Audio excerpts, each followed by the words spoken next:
time to tantalize your earbuds with creative makers and shakers. It's Creative Living, the podcast with Jane Klaus.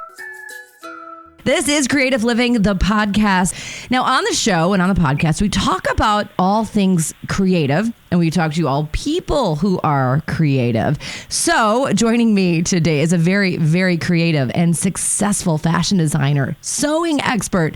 She's the host of the PBS series, It's So Easy, and there's so much more we're going to learn about her. It is Angela Wolf. Hi, Angela.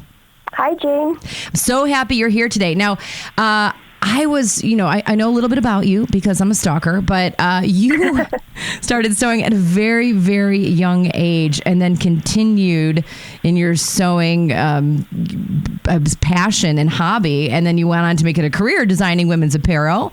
You did that through college. And then you began and launched a custom apparel and alterations business. So you've got that little entrepreneurial spirit. You have that bug. Now, because creative people like to beat to their own drums, I'm speaking from my personal experience, do you think that all creative makers have that entrepreneurial spirit like you do?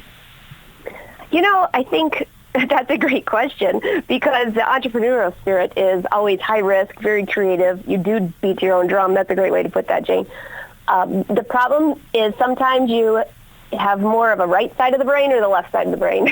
Right. So sometimes a lot of creative people prefer to have a partner that does all the bookwork and the business part of it. I do it myself, and then my husband, he's the other half. He does that part because I don't enjoy it. So he does. So you split the duty. So he does the right side of the brain, you do the left.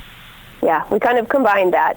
And you know, when you're creative, some days you have a creative motive, like you know this, Jane, when you're ready to do something, say you're going to write a book, or when I wrote my book, someday you would absolutely not be able to do that at all. And that's not like when you go to your job and punch in from 8 to 5 and have a task to do. It's different. Right, exactly. And you have to be in that creative mind. I find it really interesting because, you're always taught, in college, everyone's like, okay, go into business school, cut your hair into a bob and become a lawyer.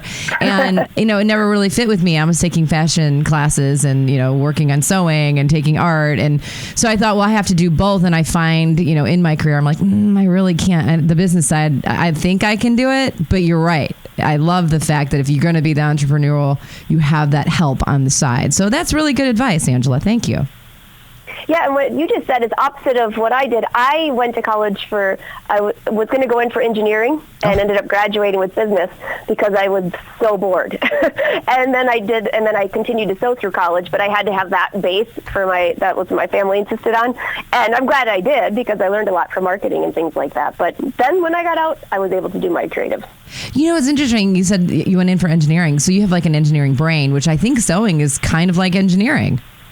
It absolutely is. And fashion design, pattern design, it's all CAD. So it's the same thing. I'm not building a building, I'm building something on you. Right. So you're using, I always say to woodworkers, I'm like, I do the same thing. I'm constructing, but I'm not using a hard material. I'm using soft material. But I feel like textile, whatever it's fabric, paper, wood, whatever you have, that's your material, and you're using that same creative part that you just have what am I looking for? You've mastered. Thank you. Yeah, exactly. Yeah. So, Angela, you don't know this about me. When I was 5 years old, I made a very small heart-shaped pillow from pink sheets.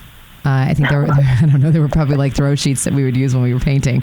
But I used tissue for the stuffing, and I hand-stitched it for my mom and dad's anniversary, and I wrote in Sharpie marker on the back, like, happy anniversary, I love you. I still have it. It's like, it's sitting up on a shelf, and I look at that, and I think, wow, that was the first thing I ever made. What was the first thing? What was your first make-it-yourself moment? Oh, my gosh. Well, the one that I don't remember that I have photos of because my family loves it is this little scarf when I was about 4 or 5 years old. And it's polka dot, and I wore it around my head. I look like Little House on the Prairie. So that was my first make-it moment. My first designing moment, though, is a lot more entertaining. I didn't really steal. I just took some fabric out of my mom's stash, and I laid on it like a crime, just laid my body there and had my two sisters draw me with chalk from the driveway. And they sketched around me. It looked like a crime scene, and I just kept cutting it up, sewing it together, and ended up with this super cute dress.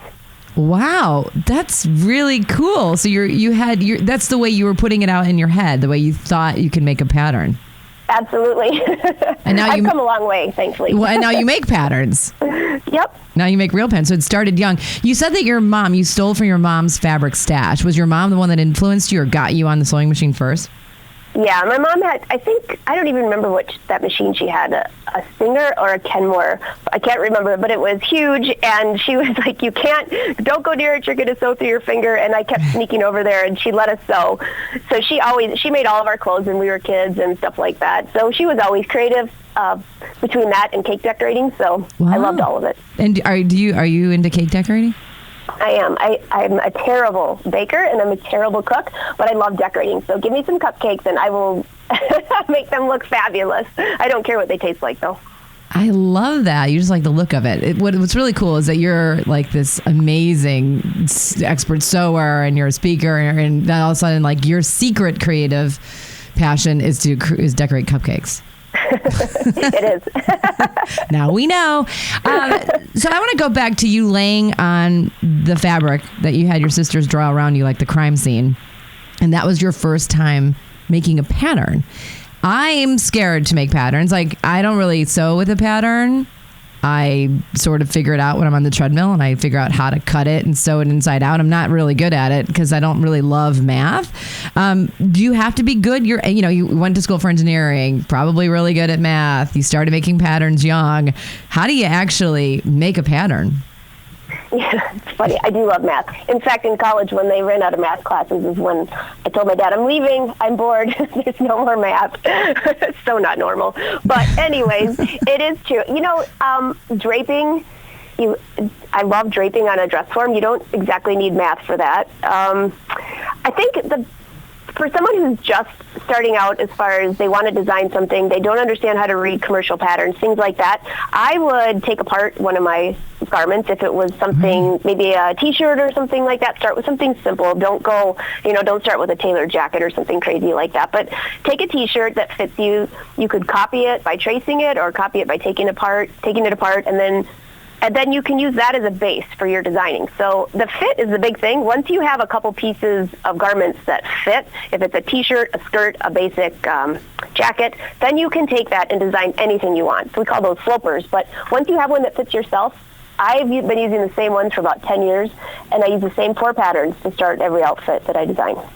Wow. And then you make alterations from there, whether you want a different neck or you want it to be more, tailored in your waistline or a different sleeve. Exactly. And nowadays, you'll see on social media, people put hashtag pattern hack or I'm pattern hacking this and that. And that's the same thing. It's designing your own design from a basic pattern. Wow. That's so interesting. What a great little secret trick you just gave us. Yeah. Well, and the other thing is just be careful when you take it apart, because I remember I had one favorite fleece jacket that my husband bought me when we first met, and the fleece through time just started to wear, and it wasn't my color, but I loved it because he bought it for me. And finally I'm like, okay, I have to make this. And this was years ago, a lot of years ago, right when I started doing this. So I thought, you know what, instead of going to the trouble of designing this pattern, I'm going to take it apart and lay it out. Well, it was fleece, so it stretched out just crazy. So number one, the jacket ended up in the trash, and I ended up with a useful pattern to use. So just be careful on that if you're going to take it apart. Right, or don't take apart something that you actually want to wear later. You think you're going to take it apart, copy it, and then resew it. What if you mess it up because it's your first time? Absolutely. A T-shirt's a good one to start with. And, the day after Thanksgiving, you can always get really good sales at a lot of the stores on simple T-shirts, leggings, stuff like that. Just buy something that's inexpensive that fits you and then cut it up. Wow, this is great. So you do a lot of teaching. You are teaching on Facebook Live. You're teaching on a lot of online courses, which I think is fantastic because there's a whole new way to learn a new trade or learn something new if you already are sewing. And you're teaching on the PBS show. It's so easy. And I love the way you teach because you give people, just like you did for us right now, you give us a little spoonful of information that doesn't seem overwhelming, but you as a math wizard have already figured it out. Well, thanks. And, I don't intend to do that. It just comes out. I never intended to be teaching. The TV show was a fluke. That's what changed all of this from my career of a fashion designer. I won a fashion design contest It was at the American Sewing Expo in Novi, and it was like one episode of Project Runway. That was it. The next year, I was allowed to have a display of all my garments, so I did that. And then I met the producer, and she said, Kathy says, we're going to have a new TV show on PBS that teaches sewing. And I said, oh, yeah, I don't quilt, sorry. And she said, no, it's going to be garment sewing. So, of course, I was intrigued. She said, you want to audition? Absolutely. So I did, and I thought, well, this will be a fun gig, just thinking that it would just be something extra along with my fashion design. I had no idea. We just taped season 14. You were on there too, Jane. That's 7 years of that, this show going. I never had a clue about that. So 2 years into it is when I changed to the teaching. And people would tell me things like you just said, you make it so easy. And I didn't come up with the name of the show, but I guess just, things happen. I feel very grateful for that. Absolutely. And I love watching it. So you're right. I was on a couple episodes of PBS It's So Easy, thanks to Angela. And when I was taping, Angela, I am a throw it together and sew it together sewer, right? So I love to repurpose. And so when I was there with you and with everybody else, they're like 5/8 in, you're going to turn and you'll hem it up. And I'm like, what are they talking about? So you make it seem so easy. And I actually felt like I was a second grader trying to teach people how to sew. But I think I'm so grateful for being on the shows. And so they're actually airing. They're airing now for the next 13 weeks. So that's super exciting. Yes, and you did not look like a second grader, by the way. In fact, what I love about the way you teach is exactly what you just said. You make it so simple, something doable. The reason I started designing when I was young is I couldn't understand the commercial patterns. Now I'm designing patterns for home sewer, but I'm so meticulous about making sure the directions, if you were a second grader, you'd understand them. But if you were a college student, you wouldn't be bored out of your mind. And that's how you teach as well. And you give such inspiring ideas that somebody sitting there could say, hey, you know what? I could do that. I'm going to go grab my stuff right now and go do that. It's not something that is so far beyond as far as technical skills, things like that. And I think that's important, especially nowadays. You can buy a sewing machine for $50, right. Even less actually, but $50. So it's so different than when I was growing up. You have a gazillion YouTube videos. I had to, lug my books around forever to try to learn how to do all of this. And now it's cool to sew, and it's cool to upcycle and recycle. When I was growing up, it wasn't so cool. So I love the creative part of that now. Yeah, and I love that too. Like, my whole mission is to inspire anybody to do something creative. I don't care if you're stapling it, you're pinning it, you're trying to sew it, you're hand stitching it, or you have a machine that you bought for $50. Just try it. You know what I mean? And you may find out that you really like it. And besides this, it's not about me, it's about you. Talk about the resurgence of sewing today, because you're interfacing with a lot more people than I know. Are you seeing a younger generation picking up the sewing machine? I am, and I'm so thrilled about that. Nothing against everybody else that sews that's a little bit older. Right. Yes, and they're the base. They're the ones that have been sewing forever. They love what they do. They're teaching their grandkids, but there was kind of a break between them teaching their children and now they're teaching their grandchildren. It was the children in the middle that kind of missed that. It wasn't in. Right. Sewing machines weren't accessible as they are now, and there wasn't as much free time. Everybody was raising their families and things like that. Now, these younger grandkids, or I say grandkids, these younger kids, they're loving it. They can buy a machine or they ask. This is always the season where I get phone calls because I am a brand ambassador for Brother. So I'll get emails because they think I know everything about every single machine. I'm at Walmart. Which machine do you think would be good? But I've used a lot of them, so I can help with that.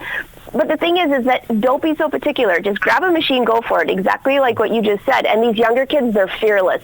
I had 2 7th graders a few years back, because my signature at the time was custom jackets, really high-end jackets, and designer jeans. And these girls said, hey, during Christmas break, we want to come to your studio and make jeans. And I'm thinking 7th grade. Okay. Right. They made the best looking jeans. They came back after Christmas break and said, all of our friends want us to make them jeans. Now that's pretty cool for 7th grade because they're very particular about brands and things like that. Yeah. I mean, in the 7th grade for me, my mother used to sew for me. If I had to wear her jeans or her shirts or the vests that she made me, I was embarrassed because they had no label on it. But now everyone's proud. They're like, I made this. And they love that. They love that signature of taking something, either adding, even if you just add embroidery or add paint. One of the funniest things that I'll do on my Facebook Live that just draws so much attention is that shaving cream where you paint. In fact, I'm wearing one of the tops right now. You paint in the shaving cream and then you design your fabric.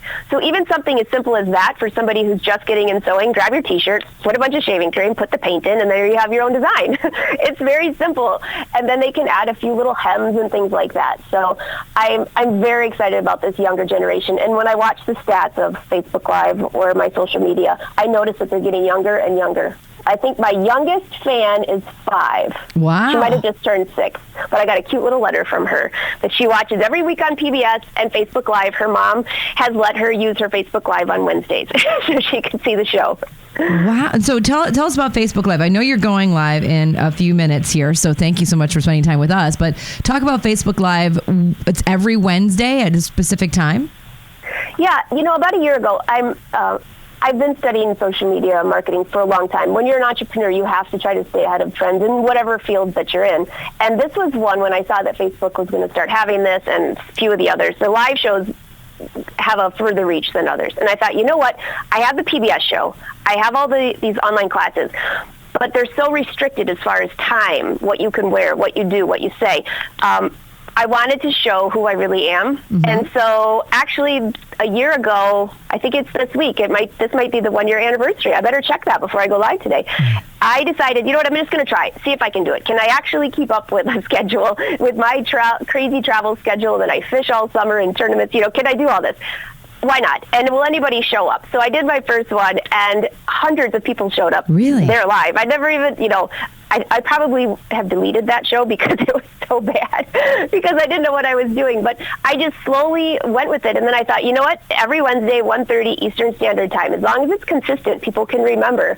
And then the videos are archived and put on the website. And every week I try to teach something else. I'll allow live-in callers, and it allows me to be myself without the restrictions of a class or PBS, and at the same time, I can connect with all these other people that sew. And the interesting part is a lot of people on there, they meet each other, and when I travel to events, like 2 or 3 women will come up and say, hey, you know what, we met on your Facebook Live and we're sewing friends now. Now that is cool. Wow.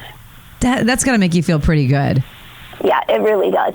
You never know what you touch in people's lives or what reason, and so things like that I just think it's amazing. Wow, you're so cool. I want to do a Facebook Live, but it's super weird because I do radio and TV, but I'm too scared to do a Facebook Live because I don't know what I would talk about. You know what I mean? Like, how do you build the confidence to get up there? It's sort of just a layer off the classes you teach, or similar to doing a TV show on PBS. I bought all the equipment, that makes it a little bit better than just holding your cell phone. Right. And you just go with it. And I'll tell you what, there's some days you have a migraine or you have so much to do, you're like, I don't want to do this. And if I'm 1 minute late, my email explodes. People did I miss it? Are you not live today? Are you not coming on? So I've even gotten to the point where every Wednesday, no matter what, even if I'm in the airport, I go live because there's this base of people. I think averages about 3,000 to 4,000 a week. Wow. Which doesn't sound like a lot in the big world, but in my little sewing community, it's a lot. And every week it's the same people, and then they bring in a few more friends. So my goal is just to keep growing that. And I tell them about events coming up. And Jane, you'll have to come on the show with me sometime because I just started using a platform where I can bring other people on to show what they're doing and say hi. So I would love to do that. I want to be your initiation into Facebook Live. That would be good. Good. I need that. You can hold my hand. Are you teaching? You're teaching techniques and stuff on Facebook Live. What happens when you're in the airport? What are you like? Hey guys, I'm in the airport. I'm heading to New York, and I can't teach you anything because I don't have a sewing machine. Well, an interesting part about going live is you never know what's going to happen. I've had needles break right in my face. I've had, yeah. I had a lamp fall over, just really stupid stuff. Now, but that's fun. That's the best part of it. Oh, yeah. I have some pet fish. One of them we thought died on the show, and it turns out he just sleeps during the show. He's so bored. So, there's like this little nostalgia. So when I'm in the airport, what I do is every week I have a contest, and people can enter, and I can ask a question or leave something that they have to fill out. And if I know I'm going to be traveling, I'll say, do you have a tip that you want to learn this week? And a lot of it are tips where they're just asking questions where you don't have to show a tutorial, or it could be a sketch of a garment. How do I pattern hack that? And I do it with a sketch. So I just have my phone, my little tripod in the airport, and I can sketch, and they can see that.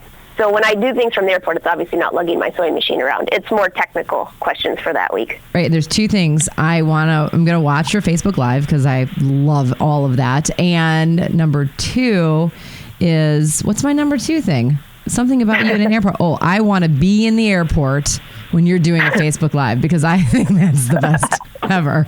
You're so funny. So tell me this, as an expert sewer, doing everything that you do, can you actually learn any new techniques? Oh, absolutely. In fact, you know, this is kind of funny. When people say, oh, you're an entrepreneur, you must spend your whole life sewing. Well, actually, no, it's about 10%. Just like when I was a fashion designer, you spend 10% of that sewing.